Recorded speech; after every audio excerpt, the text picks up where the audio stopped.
നമുക്ക് വീണ്ടും ഒന്നേന്ന് തുടങ്ങിയാലോ ഭായ്? വർക്കിച്ചായോ? ദേ, എന്റെ ലോഡുകൾ 24 മണിക്കൂറിനുള്ളിൽ ഈ വാളയാർ ചെക്ക് പോസ്റ്റ് വഴി ഞാൻ കടത്തിയിരിക്കും. താൻ ആണാണെങ്കിൽ തടയടോ. അമ്മയ്ക്കൊക്കെ സുഖമല്ലേ സാർ? ഇവിടെ ഉള്ളവരൊക്കെ ഉണ്ടാക്കന്മാരെന്നാണോ നിന്റെ വിചാരം? എനിക്ക് മാത്രമല്ല സാറേ, ഇവിടെ നിൽക്കുന്ന കംപ്ലീറ്റ് ആൾക്കാരുടെ വിചാരം അതാണ്. സ്പിരിറ്റാ സാർ, ഇതിലും സ്പിരിറ്റാ സാർ, ഇതിലും സ്പിരിറ്റാ. പറയുന്ന അവരുടെ ഒരു സ്പിരിറ്റ് ഉണ്ടല്ലേ സാറേ? കൈയെടുക്ക് സാറേ.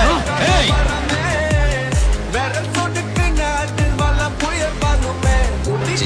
ചിന്നാടന്റെ ലോറിയിൽ സ്പിരിറ്റ് ചേർത്തുന്നതിന് എന്റെ മെക്കട്ടങ്ങനെ കേറിയുണ്ടല്ലോ.